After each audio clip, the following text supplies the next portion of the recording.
Greetings, nail peoples all around the world. This is Michelle Cordes Pugh. You are here for Nails Over Coffee.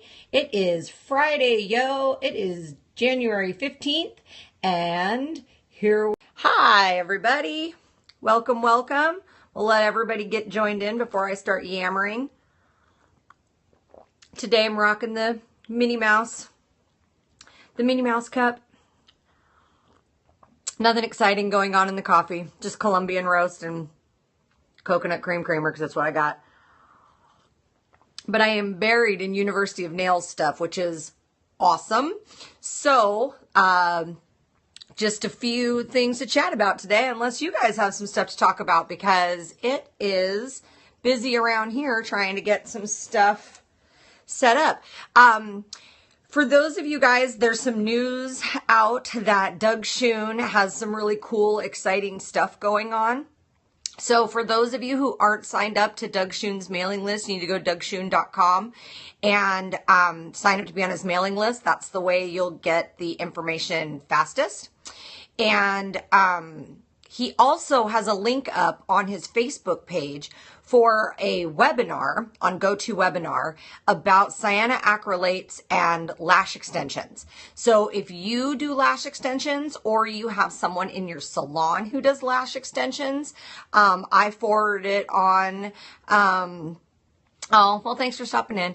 I forwarded it to a friend of mine who does amazing lash extensions, because, you know, he's our cyanoacrylate dude. And since this is stuff that's going on either our eyeballs or our guests' eyeballs, I'm sure it'll be amazing information. So yeah, he's got some cool stuff going on. So definitely make sure you get signed up to, his education updates, because he's got some cool stuff going on. So don't miss out. That's my little shout out to Doug, and what he's got going on today. And I know he's got something else coming out that's written, that Holly Skippers did a Nails Mag blog post about how she's participating in the editing process for it. So yay, it should be really cool. I'm really excited when we get scientists like Doug teamed up with nail techs like us. We get some really useful information, not just one side or the other. So that's pretty bomb-tastic. What else did I see here today? Oh, so I've been on ProfNail. And let me tell you what, the Eastern European, I don't know. I got corrected by Anna the other day about it. So I want to,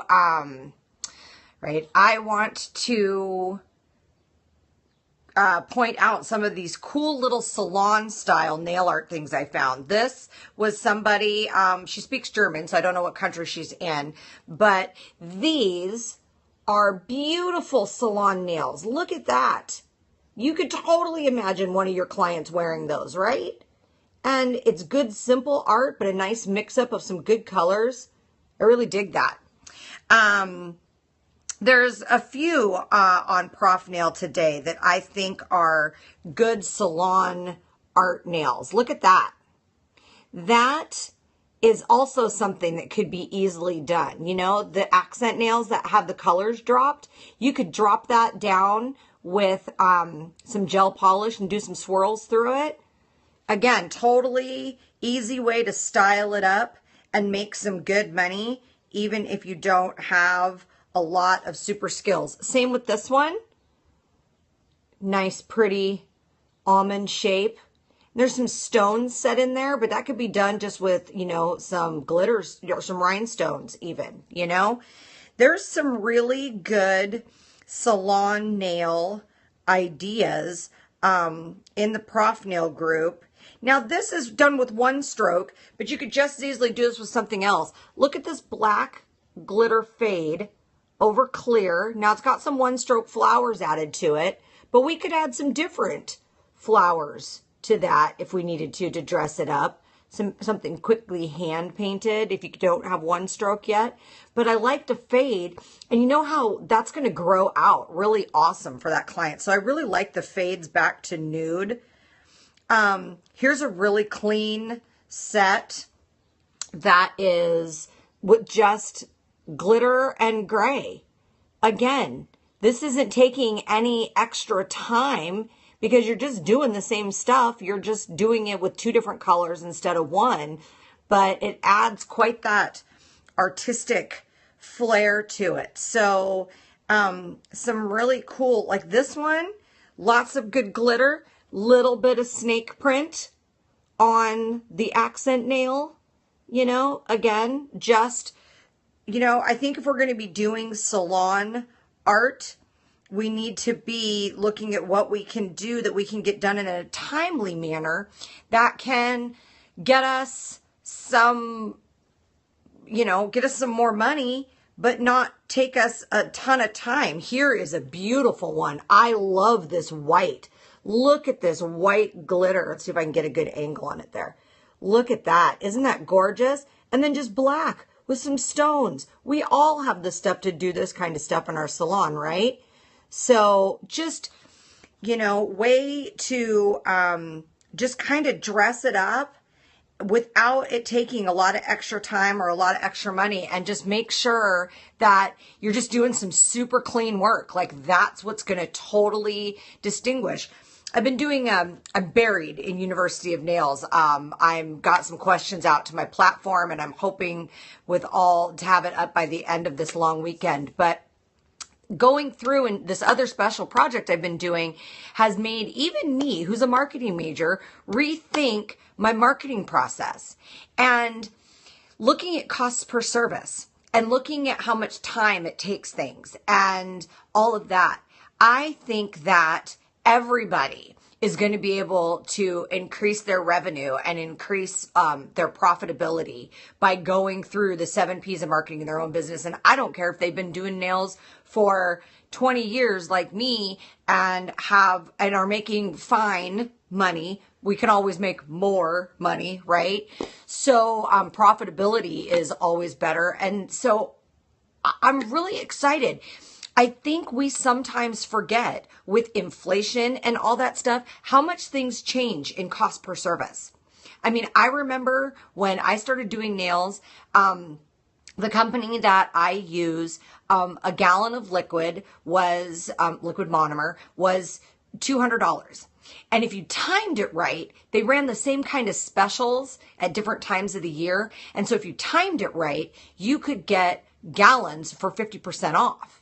And so there was a lot of times I was only paying $100 for a gallon of liquid, right? Now that same company doesn't even sell the gallons anymore because it's too expensive. They sell it by the half gallon, and a half gallon is $130. So which means, and they never go on special. So which means that my cost went from $100 a gallon for liquid monomer to $260 a gallon for liquid monomer. And that's just one component of what we use.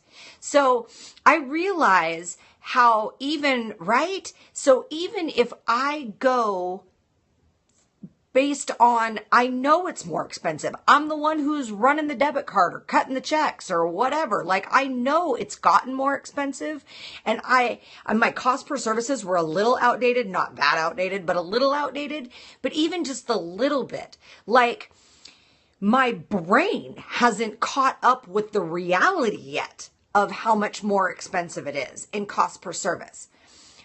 But that doesn't necessarily mean I should be raising my prices. What that does is it needs to force me to re-examine my process, re-examine my price, re-examine my service menu. That's, you know, maybe I can streamline some stuff. Maybe I can use multiple products for or multiple services from the same product and thereby increase my revenue. Those kind of things. So, you know, it's definitely caused me to think about it working on these special projects. So I think you guys will get some really good information out of it. There was something else I saw that I wanted to talk about on another group. I think it might have been the nail team in the UK. Somebody mentioned, Oh goodness. How much would you charge for a Christian Louboutin mani? It really just depends on how you're doing it because there's different ways to do it depending on what product you're using. So if I was doing it with acrylic on a full set, I would lay my undercolor down first on the nail plate and then do my overcolor on the whole nail top or on the, okay, I would add my undercolor for the free edge and then I would do the rest of the nail in my other top color so that when I filed and shaped underneath and everything, I ended up with an all acrylic 2-color manicure. But if you don't have the option to do that and you're having to use like a gel polish color underneath, I tried laying an acrylic color underneath an already done extension on myself and I didn't like it. Like it was too thick and it felt funky. So as a client, I didn't like it. So if somebody wanted something that was that couture of a service, I would probably request for them to soak off, remove, and have me do it as a full set. And for something that requires that much work, and somebody who's requesting something that specific, I wouldn't really be inclined to give them a price break. So even though they're a regular, so I would probably quote them out at my regular full set price. And see, my regular full set price includes removal of whatever they have on and up to 15 minutes of art. So my full set price is $75. So I would probably just quote them out at my full set price.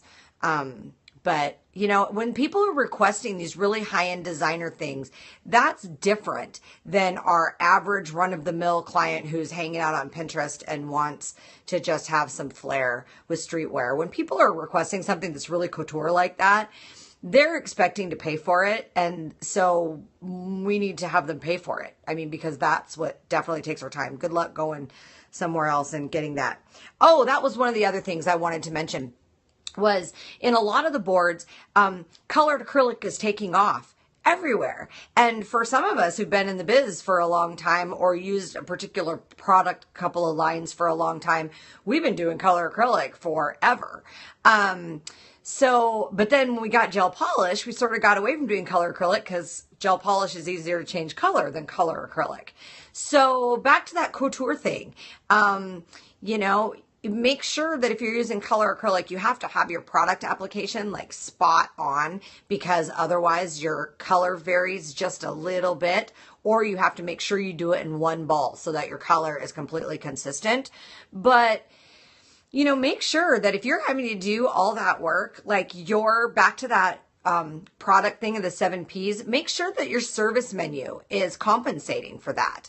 So, oh, correction. It has the Christian polish, which was $50. Wasn't sure how much I should charge. I would just add a byline onto your service menu, to be honest with you, saying that using this product line is a $5 upcharge or whatever. You'll have to see how many uses you get out of a bottle. I know a lot of bottles of polish, they say it's like 20 or 25 uses out of a bottle of polish. And at $50, you're going to want to make a significant markup on that. So I would mark it up a lot, like $10 added on for using that premium polish. That's still a bargain for your client because they're still not going out and paying $50 for the bottle to use it once. So I would say at least 5, probably 10 for an upcharge for people who want, again, you got that brand name thing. That's a couture thing that people are going to specifically ask for by name. I make it worth it. The people who are asking for that couture stuff are willing to pay couture prices. Those aren't your average walk-in clients. So, I wish I could remember what this was that I saw. That's what I want to talk about on that note. So what do you do when you have a client who is your regular and they go while they're on vacation or visiting a friend or because they couldn't get into you or whatever, and they go to a non-standard salon and they get their nails filled with possibly an MMA or a nasty acrylic. They have potentially a e-file used poorly on their nails, because e-files themselves aren't the problem. It's the people who are holding them. And they get some rings of fire and all that kind of stuff. And then they come back to you for their fill. What do? Do you fill them? Do you make them soak off and start over? Do you still guarantee the work? What do? I know what I do, but I'm interested in hearing what you guys do. Anyone? Anyone? Bueller? Point out what they have. Yes, that is definitely the key. I hate working over someone else's work. Soak off and charge for it and what I've educated them on. Yeah, I have to say that that's definitely my first inclination. Man, I sort of let that go on a case-by-case basis, Use it as a learning opportunity, true dat. Yeah, a teachable moment. I do have to say that, yeah, I'm kind of on the fence. Education before they go. Yeah, it depends on what it looks like for me. I educate them, soak off, and off to a fresh start. Yeah, that's definitely, do you charge extra for that soaking off? And giving them a fresh start, or do you charge them? See, like, I soak off my clients periodically anyway, and I don't, they don't listen. I soak off my clients periodically anyway, and so if they were due for a soak off anyway, and I only charge my regulars $5 over the price of a backfill, for doing that. So, but that's only for my standing clients. So if I have a standing who misses, then, and they're due for a soak off anyway, then I treat it like a regular soak off, and then I wrap their knuckles with my file and go, hey, now I know when we can't get you in and stuff, but I know a lot of other nail techs that aren't going to drill the crap out of your nails. Can you please not do that? The MMA is so messy, serious nail drama, and why the heck do I do that? Oh, why do I soak off? Because I really like the fresh. We all know how beautiful a brand new set is. And I like, for my regulars who come in every 2 to 3 weeks, I catch it for a soak off and a new set before, at a backfill, what would be a regular backfill appointment. I catch them before their nails start to get brittle and fall apart. And so they end up with that beautiful new set thing again. And when nails start to fall apart like that, you end up spending more time on a backfill than you would just soaking it off and doing a new set anyway. And so, and the off of time, says the nail boss soaks his off in 10 minutes. I gotta tell you, I book out an extra 15 minutes to soak off. I use a mean green bit from Atwood, which takes gel polish, which I also use to take off my gel sealant really quickly. So I use my mean green. It only actually takes 10 minutes to soak them off. I book out 15. So I take my mean green and I buzz off all of their gel sealant or gel polish color. And then I use acetone-proof bags that I put about an inch of acetone in at the bottom. I put their fingers in it. I put a rubber band around their wrist. I put them in my paraffin insulated mitts, not the heated ones, just the insulated mitts.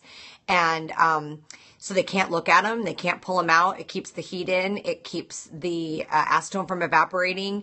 And they swish, swish, swish, swish, swish. And after 10 minutes, I pull them off and I use a pusher to push off whatever's left. And it usually just comes right off. If there's anything left, it's just so little that it comes right off while I'm prepping for the new set. So yeah, I mean, when you, I used to have a supplier that I went through for the soak off bags. they're not as easily available anymore. So I have been testing and I found a new supplier that has them. And so I'm going to purchase them in a large quantity, and I'm going to put them in the University of Nails store for people who want to add them on to their University of Nails gear order, or if they just order them by themselves, they'll be free shipping because they're next to nothing to ship. So, so I've been looking for you guys for the soak off stuff, because I think that's really important, especially if you are, like I mentioned, if you're doing colored acrylic, like we talked about before, and you've got some people who want to do a huge color shift. You really have to be able to get that color off quickly. And so yeah, I'm going to make sure that I get those. Like I said, I tested out a few different kinds to make sure I leak tested a bunch. And so I think I'm ready to rock and roll with adding that to the University of Nails store. So yeah, some exciting stuff going on for us nail techs. So, God, this has been a great Nails Over Coffee. I love it when we can chat. Gives people an incentive to come in on Periscope. So I'm going to do a special edition. Am I horrible because I don't offer acrylic services? Absolutely not. In fact, the special project that I'm working on outlines a business plan for all natural nail services. And yeah, I think you'll really enjoy it. I can't say anything more about it. It's killing me, but it's amazing. So, yeah, no, don't feel bad about that at all. There is definitely, with how hot nails are right now and how they are in the fashion industry, do not feel bad about not offering enhancement services. The one thing I learned in all of the sales training that I did is, if you can't offer something at the best quality you have consistently, then don't offer it at all. And so if your enhancements aren't just knock out every time out of the park, don't offer it. Don't offer any service that you can't offer every single time. All the way down to coffee and water. If you can't have coffee and water every time a client comes in, then don't offer it at all. Only offer what you can offer 100% of the time. And then when you add something that, even if it's something small, that you can offer 100% of the time, because you never want somebody to come in and be disappointed because they're used to having something, or they have an expectation and you can't meet that expectation. That's how you exceed a customer's expectations, is that consistency. So yeah, don't feel bad about not offering an enhancement service if it's not your thing. And yeah, guinea pigs are there for practice. Yes, they are, says my daughter, who's my resident guinea pig. Okay, so yeah, Sunday night, I am going to pop on after Nail Talk Radio. I got a lot of people in on the one night I did it on accident. So I'm going to pop in this Sunday at 8:30 Pacific time. Oh, pardon me. Oh my gosh. Which is right after Nail Talk Radio ends. And because I want to have an actual conversation. I want to treat it a lot like a Reddit Ask Me Anything. I want you to throw your questions at me. I'm going to do my best to have somebody here to monitor the screen. So as I'm answering, I can have somebody taking screenshots on another device so that I can make sure that I get to everybody's questions. And I want to treat it like an Ask Me Anything. Throw your questions out at me. And what I really want to talk about is I want to talk about this. So I want you guys to think about this for the next couple of days until Sunday night. What do you wish that you would have learned in nail school? Or if you're a salon owner or you're looking to add people to your staff, what do you wish they would have learned in nail school? In nail school, what are we missing? We talk all the time about how you don't learn anything in nail school and you don't whatever. Well, I'm setting up this University of Nails platform and I'm going to market it to the nail schools as well with a bulk discount rate so that students have access for it. So I want to know what we want the nail schools teaching the people who are coming out of nail school. So please join me live on Periscope on Sunday night. I am not going to repost the broadcast. I may pop it up on YouTube at some point or archive it on University of Nails, but I'm not going to allow the freebie of people catching it when they can't participate. So, Proper Science Behind the Nails, count me in. Sounds great. So, I'm going to promote that out there, and I want to get everybody there who, I make it a priority so that we can be a bunch of nail techs talking to me, who's a nail tech who wants us just to be all better, right? So, I will see you guys for a special Nails Over Coffee on Sunday night at 8:30. And yeah, I think that's all I got for today. I need to get back in front of my computer and get back to editing videos. This Sunday, right? Yes, correct. This Sunday. It's the 17th, I believe, at 8:30 Pacific time. Just know it's at the end of Nail Talk Radio. So I don't even know what Athena's got going on for Nail Talk Radio. And I didn't get a chance to watch the Periscope on the Nail Boss. I just had to listen to the rebroadcast. So I'll listen to it again. But I hate when I miss the Periscope thing. Maybe I should check and see if she put it up on her YouTube channel. She might have. She's pretty good like that. All right. That's it. We wrap up for Friday, yo. All right. Well, thanks for all the hearts, you guys. I love feeling the love. It lets me know that you guys are digging what I'm talking about. And back to the computer I go to work on some University of Nails at some point today or tomorrow. Well, I have clients tomorrow, but I got to sit down and do something with these nails. Holy moly. I still haven't done them. Still haven't decided what to do with them. All right. Talk to you guys later. Have a good Friday. Go make some money. Catch you later, yo.